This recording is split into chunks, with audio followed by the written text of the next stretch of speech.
جو سجدوں میں روتا ہے اسے تقدیر پر رونا نہیں پڑتا۔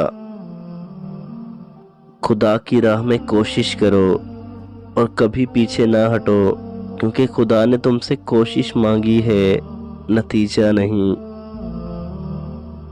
اس دن پر آنسو بہاؤ جو تم نے بغیر نیکی کے گزار دیا۔ بہترین لوگ بہترین نیت رکھتے ہیں، جس کی وجہ سے اللہ تعالیٰ ان کے تمام کاموں کو سنوار دیتا ہے، اور جس کام کو رب پاک سنوار دے اسے کوئی بندہ بھلا کیسے بگاڑ سکتا ہے۔ جو ذات رات کو درختوں پر بیٹھے پرندوں کو نیند میں گرنے نہیں دیتی، وہ ذات انسان کو کیسے بے یار و مددگار چھوڑ سکتی ہے۔ گناہ پر ندامت گناہ کو مٹا دیتی ہے، اور نیکی پر غرور نیکی کو تباہ کر دیتا ہے۔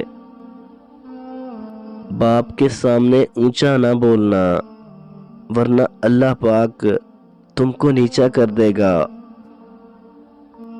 اللہ پاک ناراض ہو تو روٹی نہیں چھینتا، بلکہ سجدے کی توفیق چھین لیتا ہے۔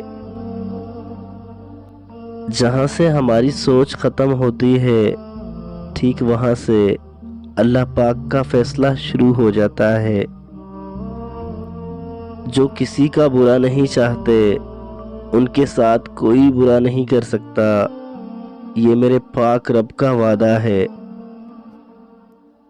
نیت چاہے کتنی بھی اچھی ہو، دنیا تم کو تمہارے دکھاوے سے جانتی ہے، اور دکھاوا چاہے کتنا بھی اچھا ہو، اللہ پاک تم کو تمہاری نیت سے جانتا ہے۔ اخلاق وہ چیز ہے جس کی کوئی قیمت نہیں دینی پڑتی، ہاں مگر اس سے ہر انسان کو خریدا جا سکتا ہے۔ جب ساری دنیا منہ پھیر لیتی ہے تو اس وقت بھی اللہ پاک آپ کے ساتھ ہوتا ہے۔ نصیب کیا بھی ہو، نماز اور قرآن پاک سے مدد لے کر اللہ رب العزت سے جو مانگو ضرور ملتا ہے۔ تہجد اللہ پاک کی لاڈلی عبادت ہے، تو سوچو تہجد گزار اللہ پاک کا کتنا لاڈلا ہوگا۔ اللہ پاک ناراض ہو کر بھی ساتھ نہیں چھوڑتا، اللہ پاک کی ناراضگی بھی کتنی پیاری ہے۔ امید جب اللہ پاک سے جڑی ہو تو ٹوٹنے کا امکان ہی نہیں ہوتا۔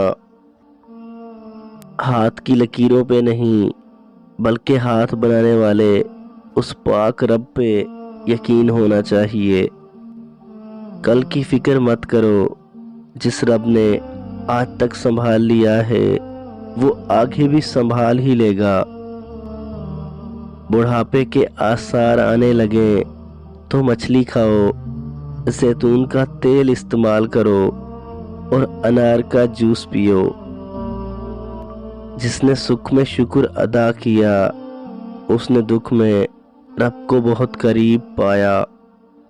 اچھا سوچیں اور اچھا بولیں، کیونکہ بدگمانی اور بد زبانی دو ایسے عیب ہیں جو انسان کے ہر کمال کو زوال میں بدل دیتے ہیں۔